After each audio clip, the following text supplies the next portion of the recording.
mais um episódio do que você precisa saber, sempre trazendo para vocês novidades ou coisas que vocês já ouviram falar e trazendo a doutora Márcia, em especial, que traz os convidados, para falar hoje sobre neuronutrição.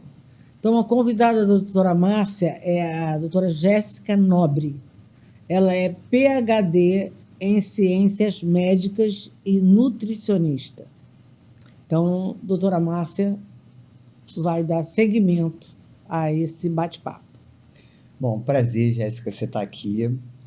E esse assunto, neuronutrição, eu acho bem interessante.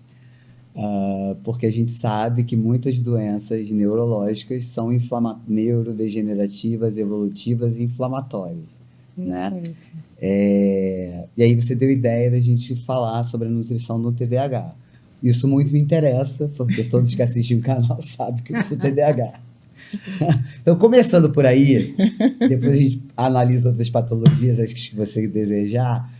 Como é feita uma nutrição para um TDAH? Muito bom, obrigada pelo convite. Eu adoro falar sobre esse tema, porque realmente na nutrição a gente fala muito sobre estética, né? E a alimentação e a questão cerebral ainda não é tão divulgado assim. Por mais que a gente tenha bastante evidências científicas hoje, a gente ainda não tem tanto entendimento para o leigo, assim, de uma maneira geral, né?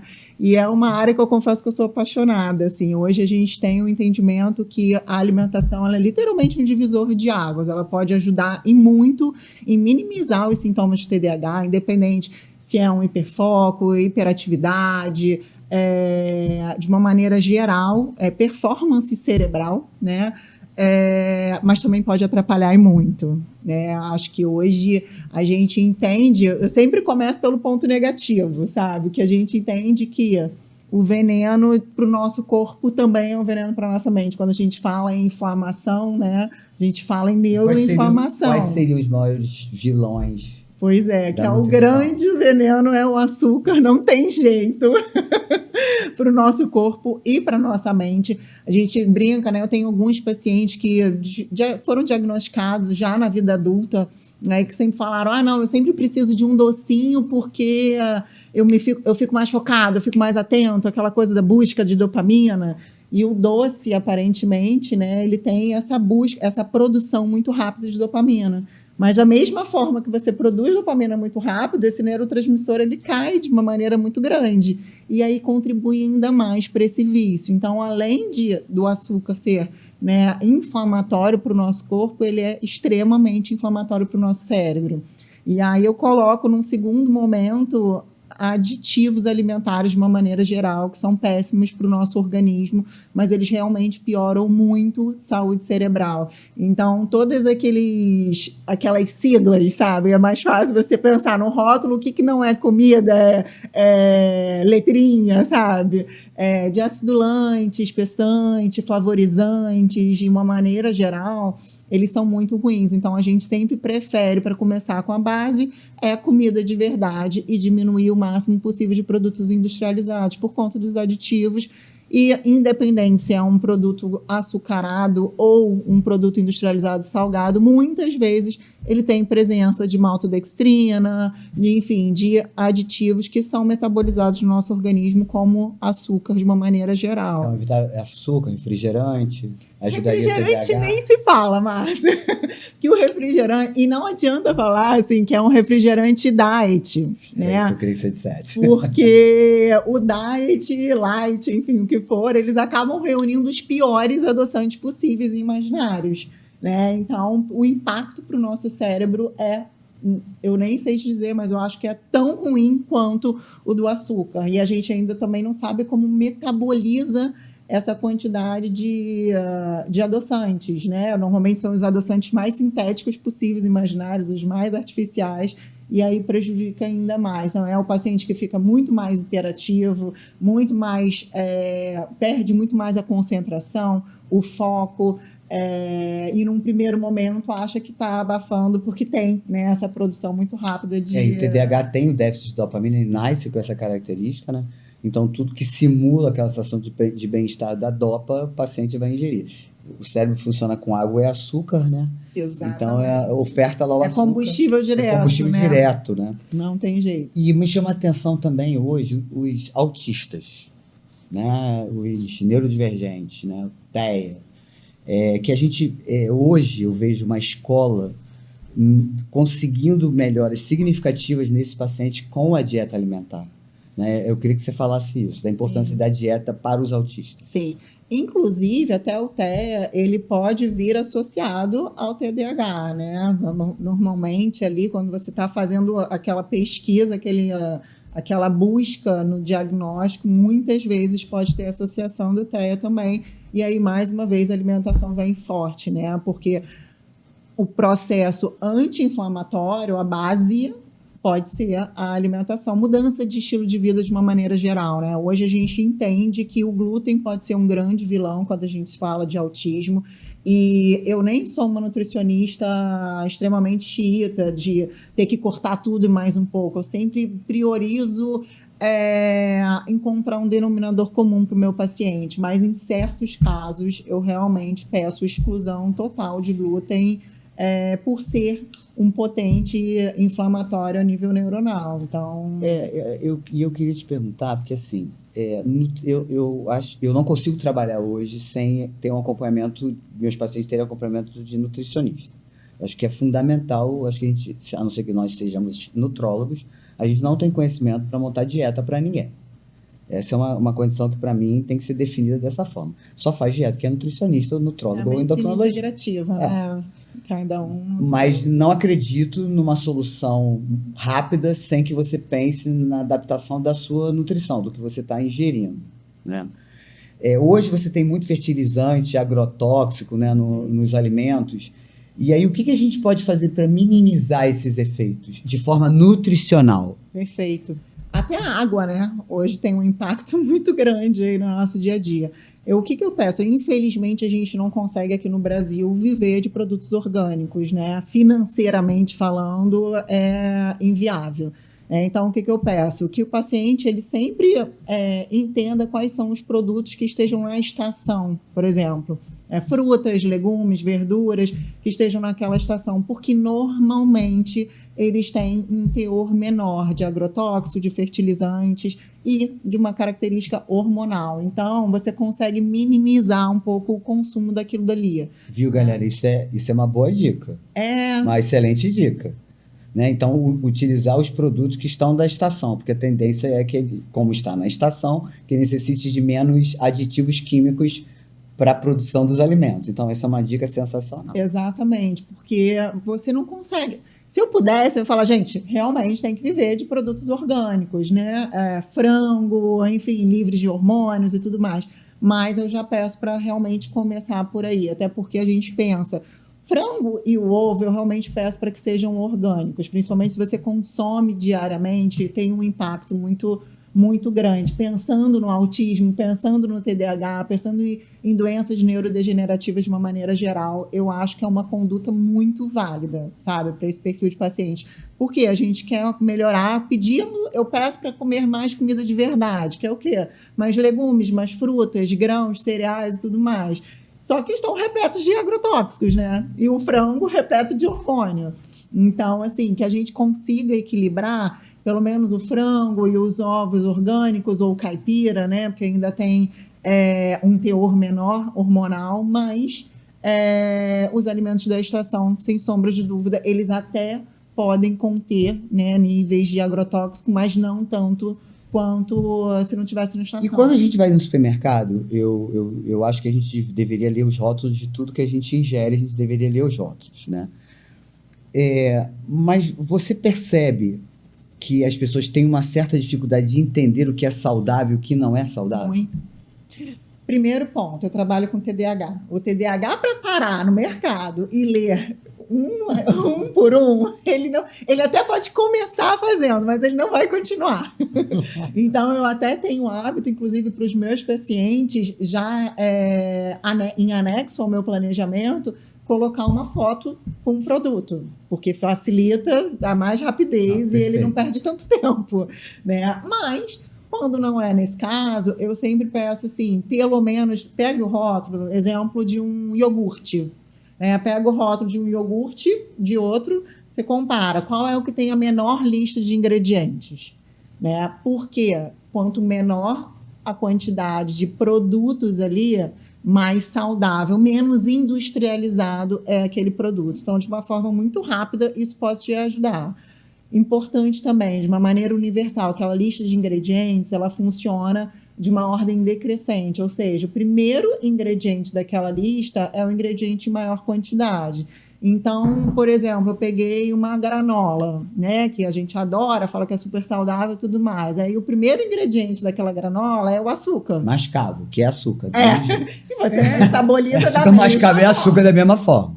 Você demerare, açúcar mascavo, ou açúcar branco é açúcar. Sim, exatamente. Mel também tem bastante açúcar. Então não é porque a abelha produziu mel que ele é ótimo para em toda situação adoçar com mel. Perfeito. É açúcar de qualquer jeito. Perfeito. E adoçante? É pior que o açúcar? Então, depende. A gente tem vários perfis de adoçantes, né? Tipos de adoçantes. Adoçantes sintéticos, adoçantes mais naturais. Os sintéticos, de uma maneira geral, eles não são saudáveis. Hoje a gente tem alguns adoçantes vindo mais novos no mercado, além da estévia, né?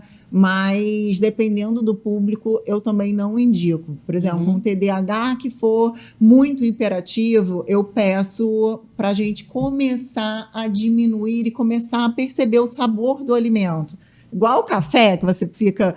não, vou começar a diminuir o café. Não sei se vocês já ouviram essa dica do... Coloca um pouquinho de canela, coloca algum outro sabor para a gente conseguir...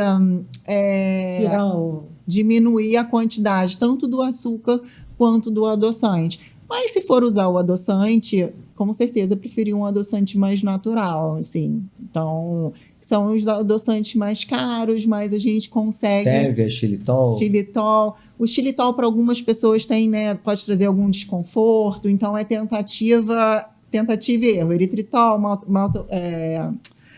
talmatina, stevia, a gente vai testando o que é melhor ali. Mas até pensando em saúde neuronal, uma pessoa que não é diabética, né, então que produz ali insulina, quando ele tem, né, o receptor ali, chega aquele alimento adoçado na boca, o meu cérebro sinaliza para o pâncreas produzir insulina, né, para ela poder...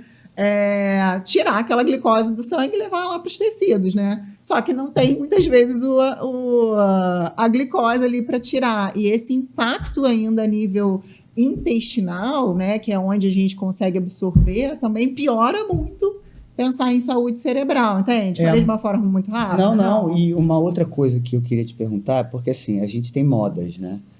E agora é o jejum intermitente. Aí eu fui para um congresso agora, tem um mês de obesidade, saúde feminina, que se eu não fosse médico e soubesse bem o que eu gosto e o que eu quero seguir na minha carreira, eu teria ficado muito confusa.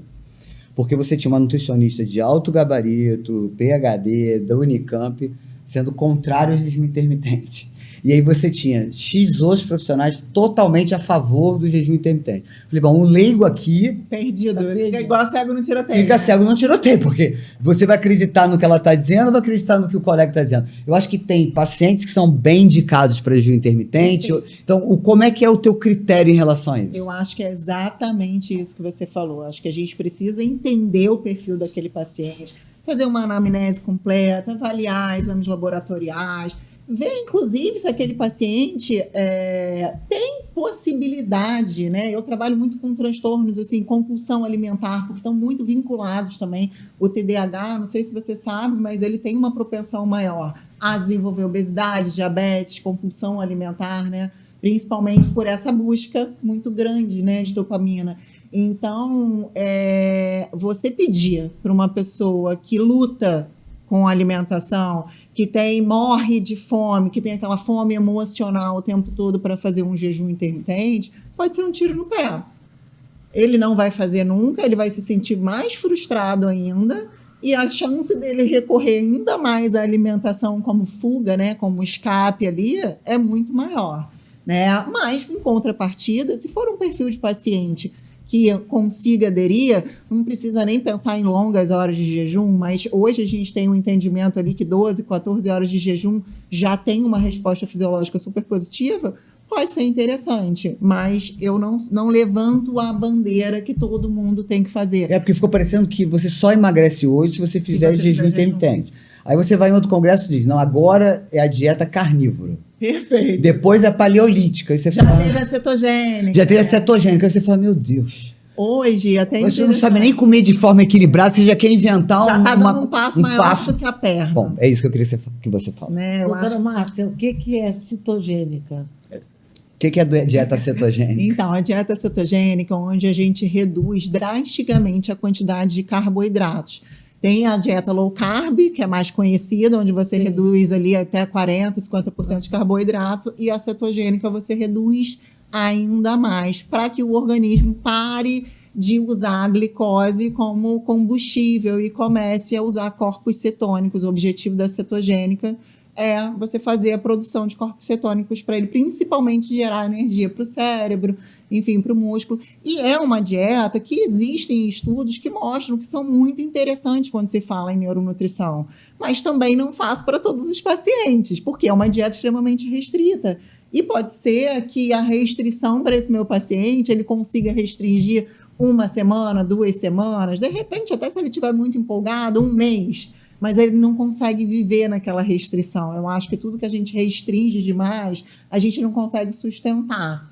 Né? E nessa dieta, o que seria essa restrição? A gente diminui significativamente todos os tipos de carboidratos. Então, até frutas, a gente limita a quantidade, grãos, carboidratos, raízes, batata, cenoura, beterraba, inhame, a gente exclui ou bota um percentual muito pequeno para aquele indivíduo. Ele passa a consumir muito mais proteínas e gorduras de qualidade, assim, um abacate, uma castanha, semente, de uma maneira geral. Só que o que eu percebo nesse paciente que às vezes chega no consultório que quer emagrecer, ele chega comendo excesso de proteína. Sim. E excesso de proteína ruim. Porque como ele pode comer a proteína, ele vai para o bacon, para o queijo, para a carne gordurosa. Perfeito. Né? Então, para salsicha, para linguiça. Então, precisa de embutidos porque são proteínas. Só que você tem o efeito agregado maléfico dentro desses alimentos. Né? Então, às vezes eu vejo, o paciente emagrece, mas o colesterol dele dispara. Perfeito, isso aí. Isso não resolve. Sim. Ele emagreceu, tirou gordura visceral, mas eu joguei o colesterol dele para 300. Então, eu acho que tem que ter essa análise também, né? Se o paciente pratica exercício físico, se ele tem tempo, se ele não tem tempo. Tem paciente, eu sou uma pessoa que eu passo 10 horas sem comer. Eu almoço meio-dia, vou comer 11 da noite, 10. Mas porque eu não tenho tempo. Mas eu não preciso dessa comida no intervalo. Mas eu preciso do meu café da manhã. Então, eu não sou boa de jejum intermitente. Sim. Então, você tem que saber disso também, porque tem um paciente que ele não sente nenhuma necessidade de tomar um café da manhã. E aí, esse pode fazer um jejum intermitente. Exatamente, é um perfil excelente. Depende do perfil daquele paciente que você está atendendo. E essa coisa que você falou da proteína, até saindo um pouquinho, mas também é um tema extremamente atual, né? Hoje a gente entende a importância de ter proteína em todas as refeições. Hoje a grande maioria das pessoas usam, né, os agonistas aí de LP, umas canetinhas, né? E já entendem que tem que ter proteína. Só que não pensam exatamente na qualidade da proteína. Quantas vezes eu não pego um paciente, bacon, linguiça, ovo com bacon. Não, eu quero o café do americano. Gente, por que será que hoje os Estados Unidos... Hoje não, né? Durante anos, os Estados Unidos ele ganha o ranking do país com maior índice de obesidade e diabetes, né? Você vê nos hotéis, né? Em todos Sim. os hotéis tem o bacon e tem o ovo. E aqui no Brasil, né? Exatamente. E tudo em embalagens muito grandes. Né? Gente, é tudo... É suco muito grande, é tudo muito grande. Quer dizer, isso estimula você olhar e querer mais, né? Porque você tem lá a oferta. E te vicia ainda mais, claro. Você fica viciado na comida, porque a comida tem esse papel. Né? E principalmente quando são produtos industrializados, né? Que a indústria alimentícia, ela quer te fazer comprar mais. Parece que vira uma cadeia, né? Porque você pega um biscoitinho, é um biscoitinho muito mais crocante, a crocância alivia a ansiedade, a crocância tem vinculado vários aditivos alimentares que te viciam, e aí você fica naquela busca sem fim, naquela luta, né? Inclusive, né? Porque não é falta. Até uma pessoa que quer emagrecer ou que quer melhorar a performance mental. Hoje, inclusive, eu atendi um paciente exatamente nesse perfil. Ele precisava, ela é uma mulher, né? Precisava realmente emagrecer por saúde, né? Com TDAH altíssimo, sem foco, sem concentração, disposição mental nenhuma, já acorda, aquela pessoa que já acorda cansada, sabe? Hoje ela falou, cara, parece que eu acordo, tenho um piano nas costas, não consigo levantar da cama. E extremamente viciada em biscoitinhos crocantes. Ela me deu um exemplo que eu nem sabia que tinha, inclusive, um biscoitinho de queijo, porque aí tem a proteína, né? Um biscoitinho mais proteico. Porque agora vem, tem um Zaitas, eu acho, é um snack de milho, que é colocado lá como sendo natural, vende no setor do supermercado na parte natural, mas tem gordura pra caramba. Se você for ler o rótulo lá, diz assim, a cada porção, o saco é assim, mas uma porção seria isso aqui, na mão. Por porção é uma quantidade brutal de gordura. De gordura. Mas aí diz lá, por cada porção, 6 gramas de proteína. Aí o sujeito vai lá, compra, super conta da proteína, super contente. Gasta uma grana. Uma grana, porque o negócio custa caro. Ele tá achando que tem 6% de... Beleza, tem 6%, mas vê a quantidade de gordura. Não, e deve ser gordura trans, gordura saturada. Mas é gostoso, tá? Imagino. É gostoso. E vicia, né? Pessoas, por exemplo, extremamente ansiosas, esses alimentos crocantes, inclusive, a crocância, ela alivia, né? De uma maneira geral, a ansiedade, inclusive. E sabe uma coisa que eu queria que você dissesse depois para você voltar, que eu queria que você desse um exemplo de dieta que você usa para o TDAH? Você falou da performance neuronal, neurológica. O que a gente pode melhorar nisso? Mas eu queria que você desse uma noção para a gente do que seria uma alimentação equilibrada. Muito bom. Quando eu penso em alimentação equilibrada, você deve saber, hoje a gente entende a dieta do Mediterrâneo como a alimentação mais benéfica para a saúde, tanto do nosso corpo quanto para a nossa mente, né? Cardiologistas prescrevem dieta do Mediterrâneo. Hoje, muitos estudos mostram benefícios com a dieta do Mediterrâneo para minimizar sintomas de TDAH. Tem até um estudo de 2023 que ele mostra que a inclusão de frutas, legumes, de vegetais, de uma maneira geral, para crianças e adolescentes com TDAH, em alto grau, minimiza em 53% os sintomas do TDAH. Ótimo. Pois é muito legal. Muito então, bom. assim, pensar numa dieta do Mediterrâneo é agregar frutas, legumes, verduras, peixes, carnes magras, diminuir o consumo de proteína animal, mas carnes vermelhas de uma maneira geral. Aumentar, pode comer, consumir ovos, não tem problema. Sementes como chia, linhaça, aumentar o consumo de aveia, abacate, gorduras boas, né? Abacate, azeite extra virgem. O azeite é sempre um ponto importante para eu falar, porque existem azeites e azeites na vida, né? Não tem jeito. O azeite a gente também tem que ler o rótulo, porque pode ser composto de azeite, então é como se fosse um óleo mais caro, né? O azeite ele tem que ser azeite extra virgem para realmente ser consumido em finalização de comida. E aí, finalização, né? Porque eu já escutei também assim, não, eu frito agora as coisas no azeite. Eu digo, mas tá do mesmo jeito, tá saturando a gordura da mesma forma. Exatamente. Então, se é um azeite super, hiper, extra virgem, se você colocar lá e sair fumaça, ele já saturou. A fritura, de um modo geral, é péssimo. Não é nada, não se come nada frito, né?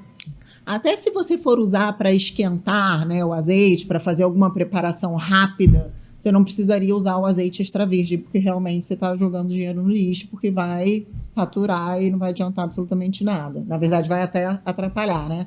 Azeite extra virgem para finalizar a comida. Então, uma salada, até mesmo, não estou comendo salada, mas é um arroz e feijão, eu vou finalizar ali na comida e tal. Mas se você quiser fazer algum preparo rápido, em frigideira, alguma coisa assim, o azeite virgem já é mais do que suficiente. Mas o ideal realmente é não usar, né? Não, Mas a dieta do Mediterrâneo, ela realmente... Que é a mais equilibrada, né? Exatamente. Que é mais Ela não plausível corta. de ser feita. Ela não está restringindo. Exatamente. Ela não corta um carboidrato, ela não aumenta uma proteína, ela restringe gorduras trans, porque, mais uma vez, é priorizar a comida de verdade, né? Então você tem até o consumo de gordura saturada, mas é uma gordura saturada que vem associada a um azeite, a uma castanha, a um abacate, né? De qualidade, uma gordura com mais qualidade, e uma proteína também que tem um menor risco cardiovascular, por uma menor quantidade de gordura saturada. Então, uma carne magra, um peito de frango, peixe, né, um salmão, um atum, um peixe branco, enfim, o que for. Mas hoje a gente preconiza, assim, na verdade a gente não, né? Eu, como profissional, eu realmente indico, de uma maneira geral, a dieta do Mediterrâneo como a mais saudável, assim. E aí a gente pode até ir brincando, sabe, Márcia? Assim, por um período fazer um jejum intermitente, ver como aquele paciente vai ficar. Eu fico mais alerta, eu fico mais atento. Pô, bacana, mas depois vamos retomar a uma alimentação equilibrada. Vamos tentar fazer uma prática de uma cetogênica ali por um período também específico. Poxa, eu fiquei bem. Depois vamos retomar e voltar para o Mediterrâneo. Eu acho que isso é muito válido, até para você mudar os estímulos metabólicos para aquele paciente, sabe? Porque assim, a gente também tem que pensar que o paciente ele tem o social, né? Então, se você restringe totalmente, ele não pode acompanhar ninguém num restaurante, numa festa. E aí você começa a restringir o contato social dessa pessoa. Isso não é legal. Então, ele tem que saber o que ele pode ingerir, inclusive quando ele sai de casa, quando ele vai passear, quando ele vai comer fora. Eu acho que isso é uma dica legal, né? É muito bom, porque isso gera até mais ansiedade, né? Se o paciente ele vive numa dieta extremamente restrita e eu tenho um evento, eu tenho um aniversário, e aí, o que eu vou comer? Ele parece que é um efeito contrário. Você fica muito mais ansioso, muito mais tenso, onde era para ser um momento de muito mais tranquilidade, né? Porque o social precisa existir pensando, né, em saúde mental. É isso, precisa poder acompanhar as pessoas, né? Nesse congresso que eu participei agora, teve um assunto bem interessante, falando da hiperglicemia, que não tem nem a ver com a glicose fora dos seus limites, nem com a insulina fora dos seus limites, mas sim você fazer picos glicêmicos ao longo de um dia inteiro. Isso alimenta as células para que possa um dia virar um câncer, essa hiperglicemia. E a gente sabe que é uma das causas para a demência, de Alzheimer. A gente só não sabe da hiperglicemia qual é a via que é inibida e qual é ativada com essa hiperglicemia para você ter doença neurodegenerativa. Mas o fato que picos de açúcar ao longo do dia fazem mal para todos. E como é que a pessoa vai saber que ela faz isso? Através do que ela se alimenta. Aí ela te diz aí. Através do que ela se alimenta. Porque o impacto da glicemia é quase que imediato, né? A gente não demora tanto para metabolizar ali aquele açúcar, né? Aquele carboidrato simples, de uma maneira geral. E você falando, né? Eles devem ter falado no congresso da diabetes tipo 3, que a nível cerebral, né? O impacto no cérebro, diabetes tipo 3, levando ao Alzheimer, né? Então, é super importante você avaliar isso que ela falou. Às vezes, você nem tem, você vai fazer um exame de sangue, exame de rotina, né? Todo ano eu faço ali glicemia, insulina, tenho ali todos os marcadores e tudo mais. Pode nem ter dado alterado, né? Mas você comendo, consumindo diversos alimentos. É um docinho ali. Uma balinha. Eu ia falar isso agora, porque a bala é um clássico. E principalmente quando fala de ansiedade, a pessoa sempre tem que estar com alguma coisa, né? Então, é uma balinha o tempo todo, é um docinho, é um chocolatinho, a paçoquita, enfim, o que for. O vilão é o açúcar. Porque o pico de glicose é muito alto. E da mesma forma que é um pico, né? Ele sobe rápido demais e ele desce rápido demais. E o açúcar, ele realmente vicia. Hoje, a gente tem muita comprovação. Assim, se você colocar, tem um estudo na Nature, inclusive, que eles trabalham com o cérebro de animais viciados com drogas de alto impacto.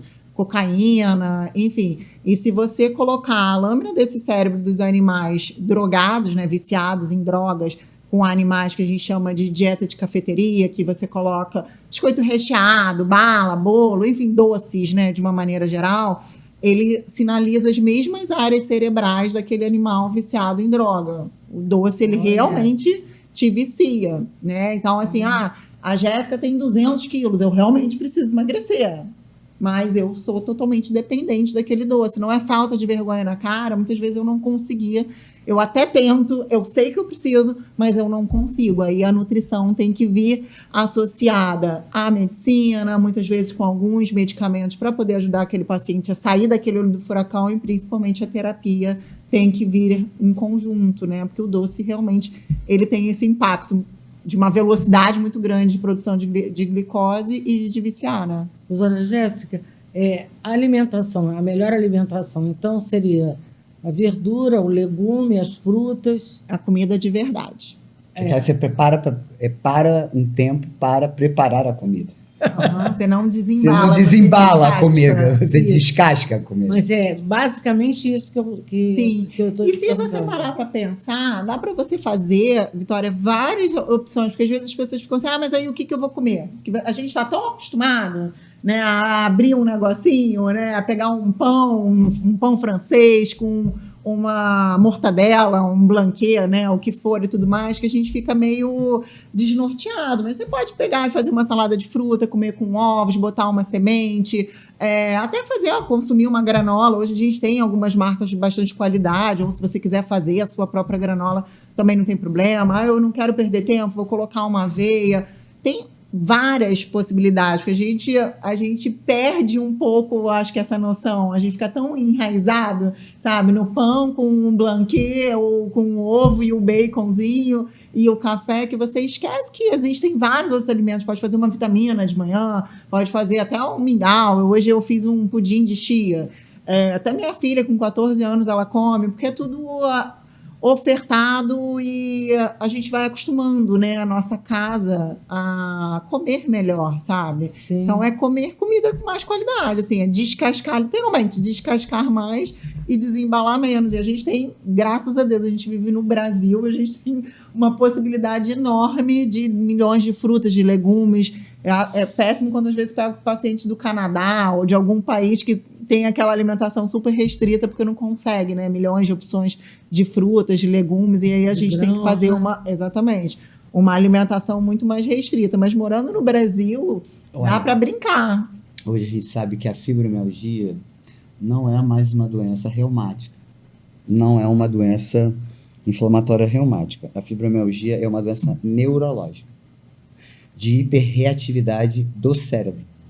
Então, quando você tem, e aí a gente fala da endometriose, que é causada pela síndrome metabólica, pela resistência insulínica. Olha como a gente gira e a gente cai na mesma situação. Porque você está falando de uma doença que impacta a vida muitíssimo, de grande maioria das mulheres, que tem um efeito de fadiga, né, e depressão, mais a dor articular, ou a dor generalizada em mais de 10 pontos, gerando uma doença que a gente achava que era reumática, que não se manifesta nos marcadores reumáticos, e sim é uma doença neurodegenerativa. Nossa. Então a dieta é fundamental para a endometriose, Vindo para alimentação, junto com a fibromialgia. Assim, meu tema de doutorado foi vitamina D. Vitamina D. Sou fãzoca dela. Pois é, a vitamina D não Então é moda. Fale dela, por favor, porque é outra pessoa falando de D, não sou eu. A vitamina D não é moda, né, gente? Pelo amor de Deus. E, na verdade, daqui a pouco vai até mudar, porque hoje a gente entende que não é uma vitamina. É um hormônio. É um hormônio. Ela atua em todos os nossos receptores, em todas as nossas células a gente tem receptor de vitamina D, placenta, inclusive, né? A vitamina D, ela consegue atuar, eu acho que em tudo, sabe? Aonde você perguntar, fibromialgia, vitamina D ajuda. TDAH, vitamina D ajuda. Emagrecimento, vitamina D ajuda, né? Ela tem um processo anti-inflamatório muito grande. Retirada do alimento ou a cápsula? Eu gosto de suplementação. Independente, inclusive, se a gente mora no Brasil, hoje a gente tem uma hipovitaminose, né? A gente tem uma queda muito grande aí dos níveis de vitamina D, né? Não só porque todo mundo fala, a gente mora no Brasil, você pega sol direto, mas você vai ver na sua rotina, você deve ver um monte de pessoas com níveis não ótimos de vitamina D e aí precisam ser suplementados. E aí quais são o ótimo? Para quem faz ortomolecular, comeu acima de 50. Acima do parâmetro laboratorial, sem sombra de dúvida. 76% da população mundial tem déficit de vitamina D. Mundial. Nossa. Então, isso é uma epidemia mundial, porque eu tenho paciente que a gente consegue tirar o paciente da medicação oral para glicose quando a gente repõe vitamina D e B12, ele mexe com a insulina e o açúcar cai. O inverso também é verdadeiro. Exatamente. Se você não tem, você vai ter uma dificuldade maior de controle glicêmico, por exemplo. De gordura também. Então, a vitamina D é uma coisa mega importante, a suplementação dela. Você avaliar, verificar os níveis laboratoriais e entender que tem que estar acima dos níveis. Porque o nível laboratorial é uma base de uma população... Média mundial, né? Exatamente. Não tem a ver com a variabilidade genética do mundo, entendeu? É uma média As mundial. pessoas a vida inteira falaram que bastava pegar sol. Não, porque a gente consegue, na verdade, a gente tem uma produção endógena e exógena de vitamina D. Só que hoje o nosso meio é tão inflamatório de uma maneira geral que a gente não consegue metabolizar, inclusive, para ela ser convertida em vitamina D ativa, né? De uma maneira geral. Então, hoje a gente tem algum entendimento de que a alimentação, enfim, o estilo de vida mais inflamatório, que ele realmente prejudica. Eu trabalhei com obesidade, na vitamina D e obesidade no doutorado. Na verdade, o meu doutorado foi uma continuação ali. Meu mestrado, a gente teve vários resultados muito legais e a gente queria entender exatamente o que tinha acontecido para aqueles animais terem emagrecido, melhorado glicemia, hipotireoidismo e tudo mais. E a gente começou a apostar que era por regulação de vitamina D naqueles animais, né? E realmente... eu fechei a tese mostrando mesmo que a vitamina D ela conseguia regular de uma maneira geral aqueles animais que foram programados metabolicamente para serem obesos, regulando peso, tireoide, né? Eram animais hipotireoideus, diabéticos e tudo mais. E parece que na obesidade, pela vitamina C... vitamina D ser uma vitamina lipossolúvel, ela também pode ser sequestrada pelo tecido adiposo e acabar não atuando da sua forma circulante, né, para poder fazer suas funções. Então, você pode ter realmente uma hipovitaminose se você for um grande obeso, por exemplo, mas de uma maneira geral... E aí, para vender mídia, em vez de a gente falar para 76% da população mundial, a gente fala dos casos de hipervitaminose, que eu no consultório só vi um. Sim, né? Eu vejo todo dia todo mundo em déficit de vitamina D. Aí vai uma pessoa e diz, porque o fulano foi para diálise, mas é no universo de 1000. Então, isso é insignificante. Essa hipervitaminose que o pessoal tenta falar, ela não existe de um modo geral. Né? Então, assim, a gente tem um exagero que a gente vai para a internet que isso gera um desserviço quando a gente diz que não é importante. Eu queria colocar uma coisa que eu ia falar no podcast que eu vou fazer sozinha, mas eu vou falar hoje, que é o seguinte, as coisas que a gente faz de forma injetável ou venosa, a gente faz porque tem uma potência maior, porque a perda na absorção é muito menor e tem uma efetividade, uma potência maior. E a gente coloca na veia porque a gente consegue botar uma quantidade maior daquela suplementação e é para fazer a vida inteira na veia? Não, não é. Mas é para aqueles colegas que dizem que não serve, que é coisa mentirosa, que é para ganhar dinheiro, que sai no xixi, só sai no xixi as vitaminas que são hidrossolúveis, para começar. As lipo que estão na gordura não vão sair no xixi. E aí eu resolvi colocar, para a gente deixar isso fixo, que eu vou fazer uma pergunta e eu vou responder dentro dessa pergunta. Quando o meu paciente está grave de uma infecção, eu faço a minha medicação antibiótico oral ou venosa? Se a minha infecção é leve, moderada, eu posso fazer em casa oral. Mas se complica, eu vou fazer meu antibiótico venoso. Por que eu tenho que fazer venoso, então? Se a vitamina venosa faz mal, por que o antibiótico venoso trata o paciente grave? A gente põe na veia porque a potência é maior, perde-se menos remédio e a absorção é mais rápida. É o mesmo princípio, né? Pensar em entender, assim, aquele paciente que está com o intestino todo estrupiado, uma disbiose bizarra. Porque 90% de tudo que a gente come é absorvido no nosso intestino. Se o seu intestino não é funcionante, não é saudável, você pode comer ouro, que você não vai absorver aquilo, né? Então faz muito sentido você No fazer. primeiro momento, você tem um aporte maior. Exatamente. Né? E aí você faz o venoso, desinflama aquele paciente, orienta uma alimentação com mais qualidade, atividade física, um sono regular e tudo mais, vai desinflamando para poder fazer, num segundo momento, o oral, né? É isso. E aí você puxou um outro assunto que puxa um assunto que a gente fala sempre aqui, que é da disbiose. E aí eu brinco que ficou parecendo a disbiose igual a síndrome metabólica. O paciente escuta toda hora, mas ele não entende nada. É isso mesmo. Né? O que é disbiose? Isso. Eu tô com disbiose. Aí você fica reproduzindo um termo que ele nem sabe o que significa. O que significa disbiose? É o desequilíbrio, né, as bactérias. Nosso corpo todo é composto por bactérias. Nossa pele, enfim, elas são saudáveis da gente ter, né, essas bactérias. O que não é saudável é, por exemplo, as nossas bactérias intestinais. A gente tem bactérias patogênicas que causam doenças e bactérias boas. E elas estão ali, literalmente, convivendo, aprendendo a viver em harmonia, né? Só que como nosso estilo de vida não é um estilo de vida, muitas vezes, saudável, a nossa alimentação pode ser prejudicada, um consumo mais excessivo de medicamentos, agrotóxicos, hormônios de uma maneira geral, cigarro, bebida alcoólica e tudo mais, o nosso estilo de vida, ele acaba desfavorecendo esse equilíbrio de bactérias. E aí, as bactérias patogênicas, vamos dizer assim, que elas acabam ganhando essa guerra e gerando essa disbiose intestinal. E aí, vem uma inflamação, eu não sei, termos mais médicos de leaky gut. Diz que é um desequilíbrio na da mucosa intestinal.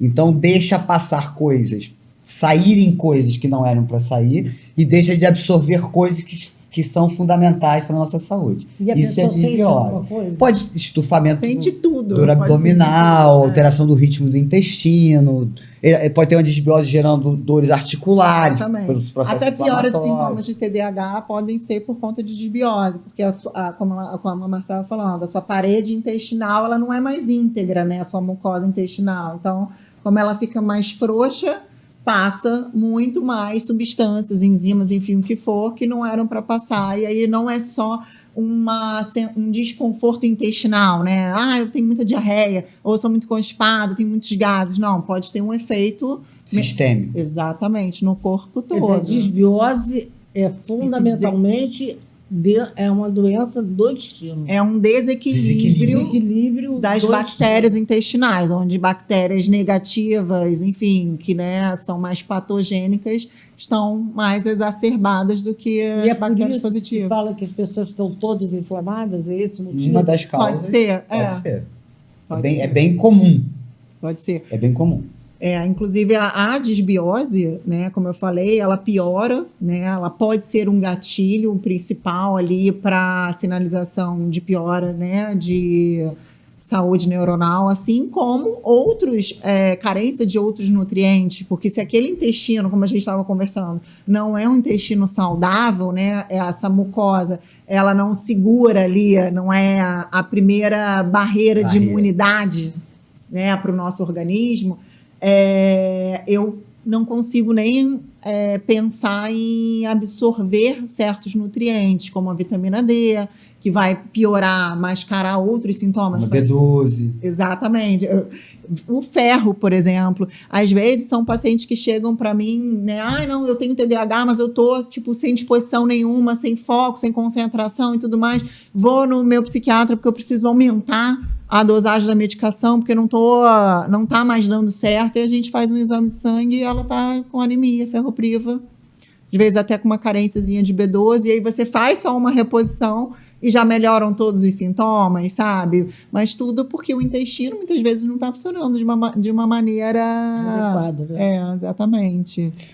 A disbiose, uma das causas também é excesso de medicamento, né? Muito antibiótico, muito anti-inflamatório, muito corticoide. Isso tudo mexe com a permeabilidade intestinal. Então, a permeabilidade intestinal é importante até para a gente não ter depressão. Por isso que a gente diz que a depressão é uma doença inflamatória. Ela é uma doença metabólica, a depressão. Então, se eu tenho um processo inflamatório crônico e se meu intestino não está bom, eu sou um candidato a ter um processo depressivo. Exatamente.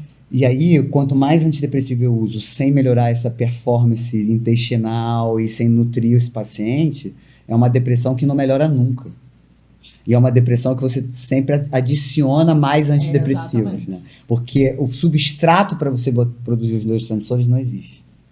E se você parar para pensar, por exemplo, um Venvance da vida, né, uma medicação aí pensando em produção de dopamina e tudo mais, o que ela faz? Entre um neurônio e o outro, a medicação ela deixa mais tempo disponível aquela dopamina ali para ela atuar. Só que se o corpo não está nem conseguindo produzir aquele neurotransmissor, porque precisa de ferro, porque precisa de vitamina D, de zinco, de selênio, de cobre e tudo mais, não tem, cara, medicação que realmente consiga fazer, né? A pouca dopamina que você consegue produzir, ela fica ali, você sente o efeito da medicação, mas depois de um tempo realmente não é mais viável, né? Porque esses remédios, o que eles fazem? Eles põem a reserva técnica que você tem desses neurotransmissores, o antidepressivo pega e põe mais tempo na sinapse para o neurônio usar.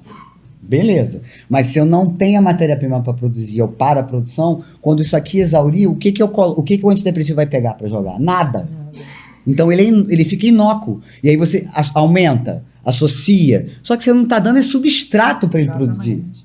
Então eu não consigo, eu dou um exemplo assim, eu não consigo fazer um bolo de chocolate se eu não tiver chocolate. Eu posso ter ovo, farinha, açúcar, fazer um bolo. Mas chocolate, eu preciso do chocolate. Então, para eu produzir meus neurotransmissores, eu tenho que ter capacidade nutricional para isso. Uma outra coisa que eu queria que você colocasse são os pré-bióticos e os probióticos. As pessoas...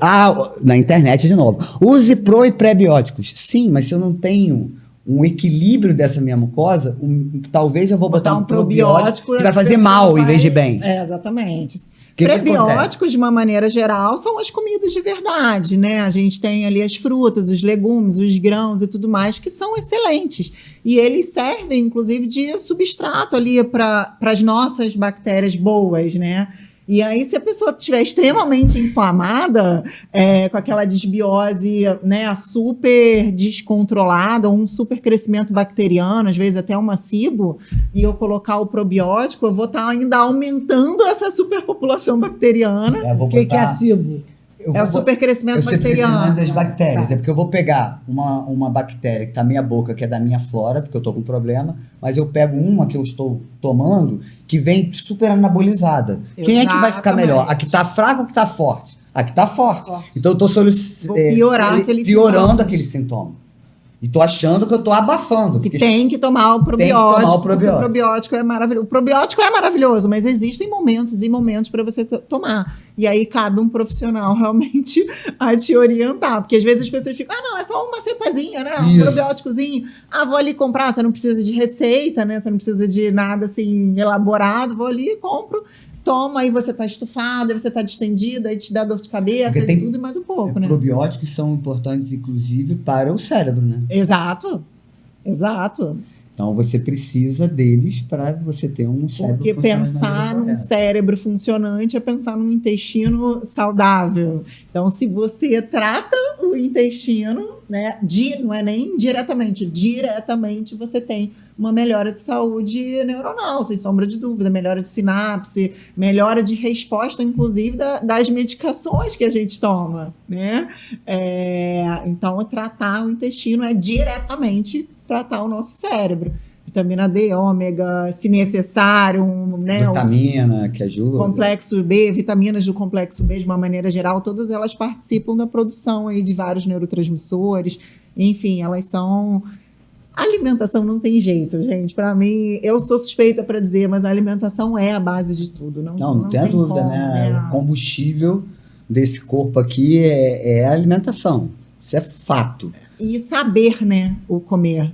Porque muitas vezes a gente pega, né, a dieta da moda, a blogueira que come de uma forma, a sua alimentação pode ser totalmente diferente para mim, né, de entender o que é bom para você e o que não é, né? E uma outra coisa, agora a gente está na moda da airfry, né? Putz, e eu fico tão preocupada com isso, porque a batata frita que você coloca na airfry, ela já é pré-frita. É que você compra embalada. Certo. O nuggets é uma mistureba de coisas horrorosas e que ainda está pré-frito. O dadinho de tapioca porque as pessoas acham que tapioca emagrece, saudável. é saudável, ele é pré-frito. Eu queria que você falasse disso. Dos alimentos que as pessoas compram. Não, agora eu coloco na air fryer. Pois é, que já são alimentos riquíssimos em gordura trans, que já são péssimos, porque é o que dá a crocância, é o que deixa saboroso, né? É o que ela falou, que isso que eu fiz. É o que deixa saboroso, é o que dá a crocância, e aí você coloca na air fry, porque não tem gordura, mas você está trocando 6 por meia dúzia, né? Na verdade é essa. E se ainda, agora gerando até mais uma polêmica, se deixar ainda mais douradinho, mais queimadinho, né? Esse queimadinho hoje a gente já tem entendimento que é péssimo para nossa saúde também, né? Aquela casquinha... Quando fica bem... quando fica bem crocantezinho, bem queimadinho. Bem sequinho. Porque Bem a gente sequinho. Não, isso não fez mal nenhum, porque eu comi, tava super sequinho. Eu digo, Isso. super sequinho dentro do pastel. Ele tá todo dentro do pastel. Tá super sequinho. Então, assim, esses detalhes eu acho que são importantes a gente Sim. colocar. Porque Fazem muita diferença. fazem muita diferença. Às vezes a pessoa faz a minha unha, eu digo, não faz isso não, pelo amor de Deus, isso seja pré-frito. Se você tem um documentário, vai pra televisão e vê um documentário falando de como são produzidos esses alimentos A industrializados. batata, se eu não me engano, essa batata frita pré-pronta, né? Ela tem 5 a 7 ingredientes. Então, assim, tem açúcar, tem sal na batata, tem, né, os aditivos, a gordura, porque quanto mais crocante, maior a quantidade de gordura, né? De gordura gostosa, e não é ruim, claro, não. né? Porque tem que De ser gordura gostoso. tem que ser bom. Agora, deixa eu te fazer uma pergunta. Já que tocou no air fry, todo mundo air fry. Mas se você cozinha, vamos dizer, uma batata doce, mas você quer que ela fique mais crocante, aí você bota ela no air fry. Faz mal? É a mesma coisa? Não pode? Não, eu indico muito pouco a air fry, para te falar a verdade. Mas, assim, se for para você comer uma batata doce... Eu estou dando um exemplo. A banana frita na air fry. se você for comparar, sabe? Eu iria fazer ali na frigideira, eu iria fazer uma preparação e tudo mais, e você for fazer na air fry só a batata ali cozidinha e tudo mais, eu não vejo grandes problemas. Acho, inclusive, que seria muito melhor do que você fazer uma outra preparação cheia de porque a fritura. também Exatamente. péssimo, né? Então, a air fry seria muito melhor quando comparado a um outro tipo de preparo. Então, sem sombra de dúvida, seria muito melhor. Né? Botar uma batata, às vezes fazer um chipzinho de cenoura, alguma coisa nesse sentido, muito melhor do que você usar uma gordura de frigideira, enfim, ficar ali fritando aquele negócio, fazer na air fry, sem sombra de dúvida, você está ganhando. Eu acho O questionamento maior são os... Certo.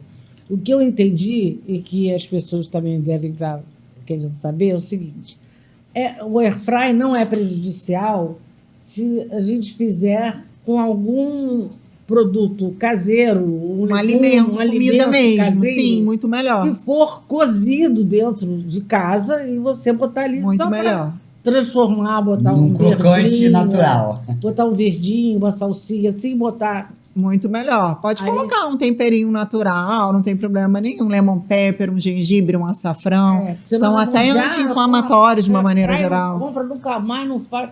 E as pessoas são assim. Ah, sim. também. A gente tem que É o explicar. Nosso exagero. questionamento são produtos Produtos. alimentícios que você coloca ali, né? Certo, Porque de certo. batata frita passou longe. É um produto alimentício. Batata frita, acho que a maioria das pessoas. É, aquela batata congelada. Mas tem Congelada. muita gente que compra, porque isso que você falou, é prático Muito. e é gostoso, né?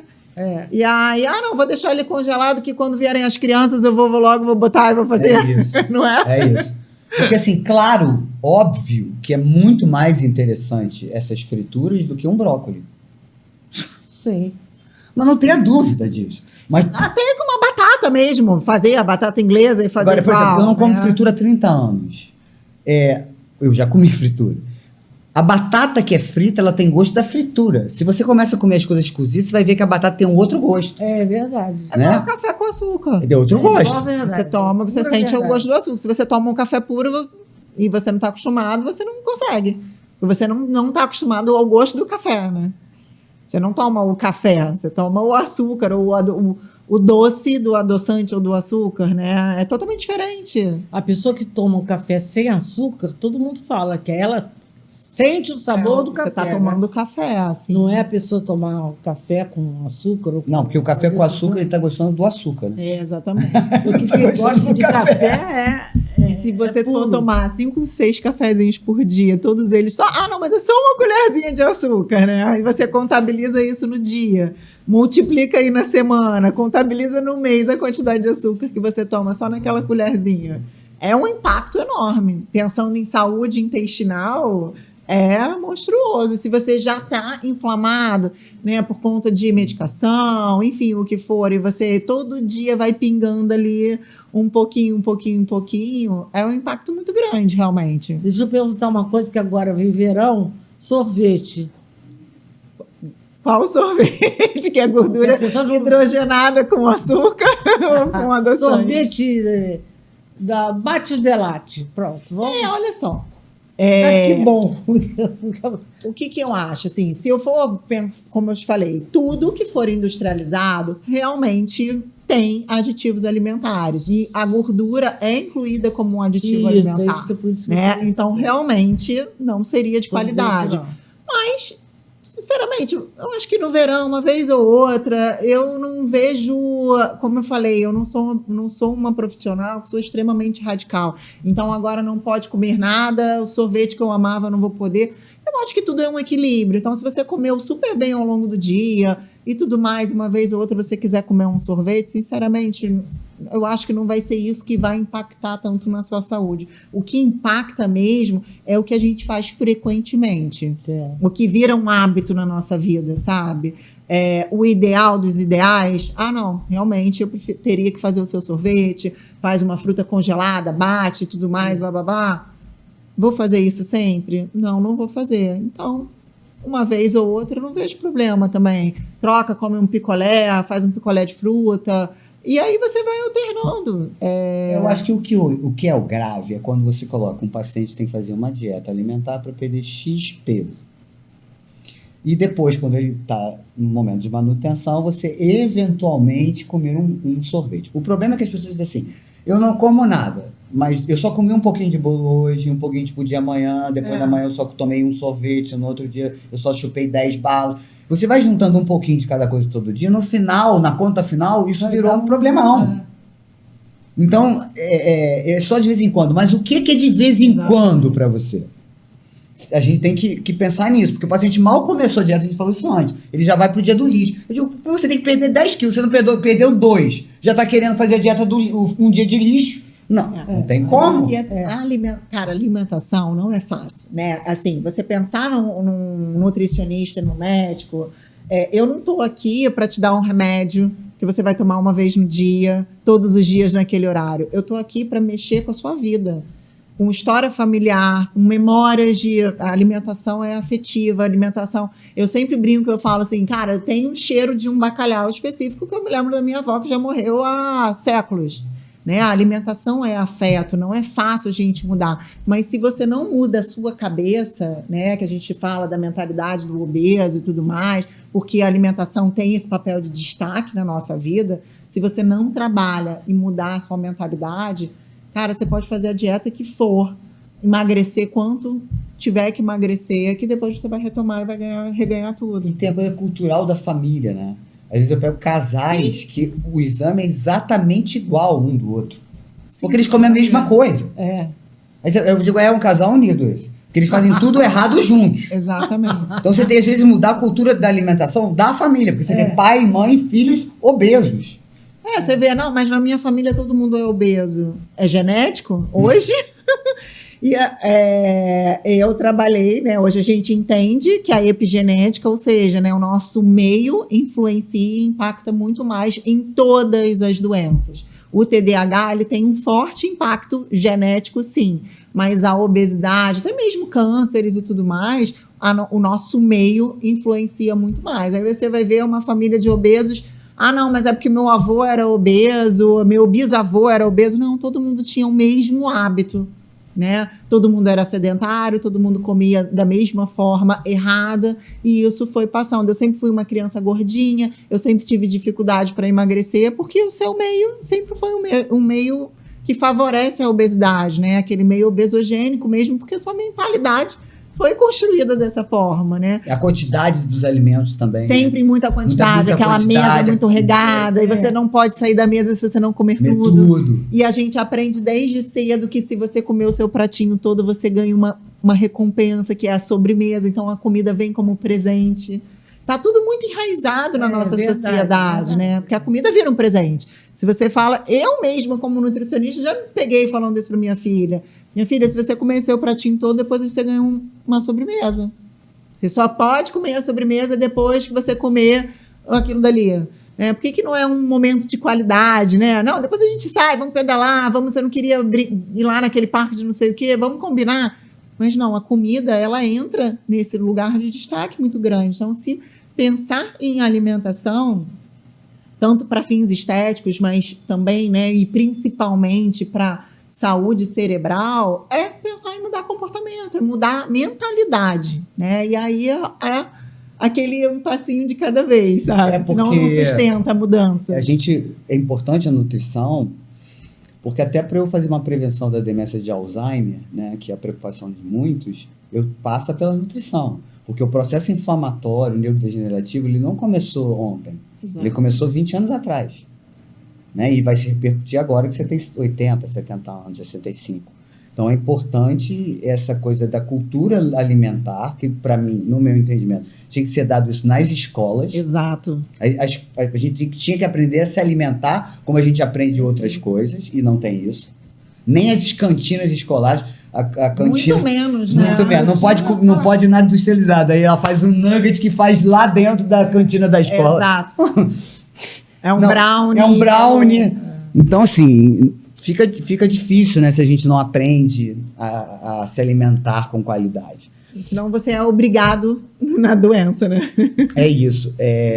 Eu sempre digo que eu ainda vou ver, eu espero ainda ver estando viva e bem, que as coisas vão se modificar sempre desde a infância. Né? Porque agora vários congressos, geriatria, obesidade, a cardiologia, fala da importância de a gente acompanhar a nutrição desde a gestação. Sim. Então, para mostrar como a nutrição é uma coisa importante para que a gente seja saudável ou não. Né? Jéssica, para a gente concluir, que já passou muito rápido, o que você queria deixar de mensagem para os TDAHs e para todas as outras doenças neuroendócrinas? Então, o que eu queria deixar é que realmente a gente pode fazer da nossa comida o nosso remédio. Isso já é uma frase mais do que divulgada, acho que foi Hipócrates, inclusive, né, que falou, use, né, a comida como seu alimento, a comida como seu remédio. E eu acho que a gente consegue, de uma maneira leve, fazer essa mudança de mentalidade para construir hábitos mais saudáveis, porque falar de alimentação é falar da base de tudo, é trabalhar a doença, mas é prevenir também a doença, né? Porque a gente não pode pensar só com a doença instalada, a gente tem que pensar o quanto antes, né? Então é criar novos hábitos dentro da sua casa, ter prazer com essa mudança, né, da alimentação, e fazer com que seu filho tenha prazer e entenda desde cedo, né, que é importante, mas não é só entender que é importante, é ele ver o exemplo dentro de casa. Porque eu digo isso assim, com os idosos, né? O papai come um montão de besteira, eu digo, mas ele não foi para o supermercado, você que está indo. Então, se você está indo no supermercado e colocando isso para dentro de casa, você não vai querer que o seu idoso ou a sua criança ou adolescente não coma, é gostoso, é só você não comprar. Perfeito. Né? Então, assim, eu botei meu filho em dieta, botei. Ele agora me agradece que ele outro dia mostrou que ele tá com a barriga de tanquinho. Eu falei, então metade da barriga de tanquinho deve a mim. Por quê? Porque na minha casa não entra determinadas coisas. Aí eu quero comer doce, tem salada de fruta. A alimentação é um divisor de águas, não tem jeito. Quando bem feito, realmente muda a vida da pessoa, assim.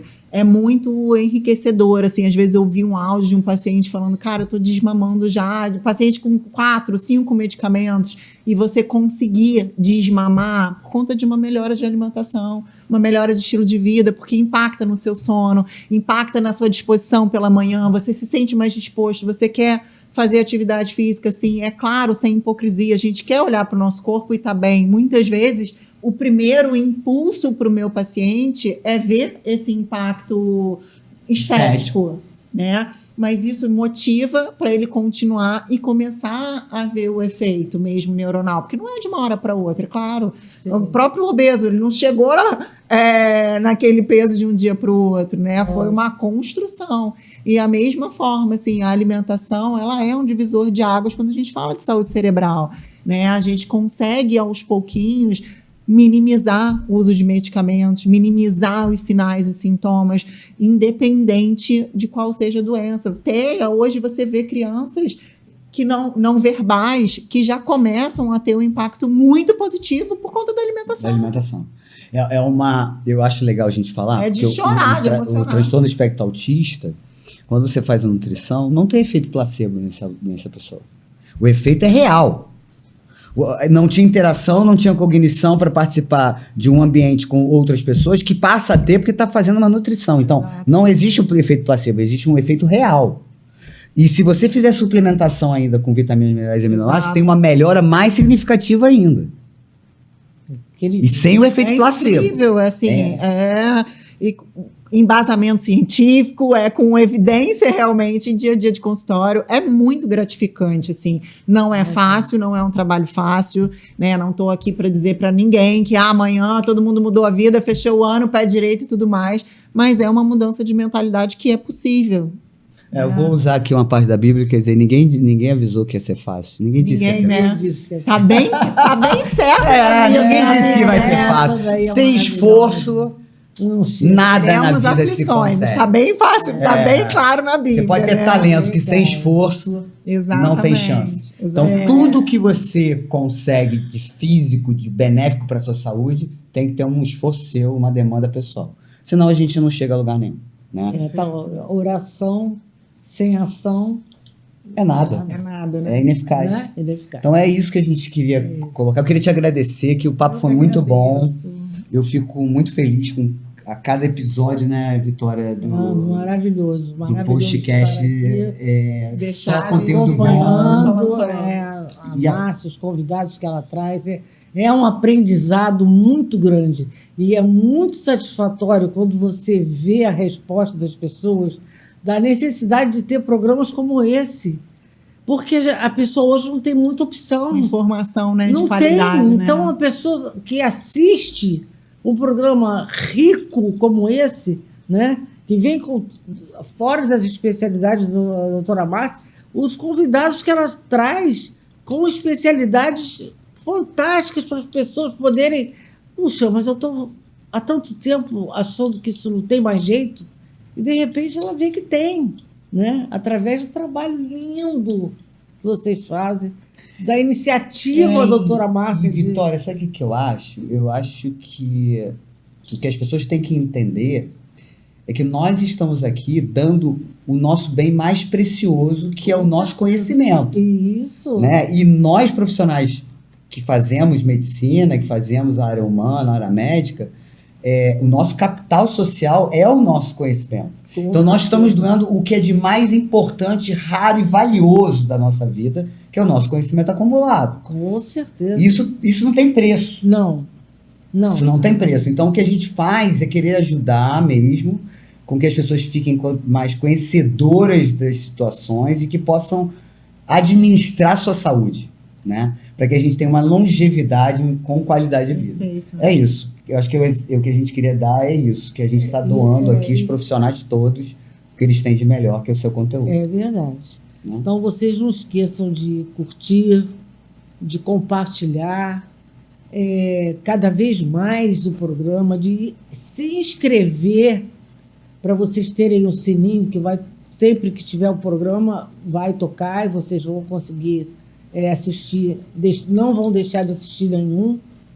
E nós estamos continuando sempre com essa essência que a doutora Márcia acabou de falar, que não existe nada mais belo do que o que elas trazem, que é passar para nós, leigos, algum conhecimento, que a gente não vai se formar, nem vai fazer medicina agora, para que a gente possa ter uma vida saudável e evitar doenças que podem deixar de não ter.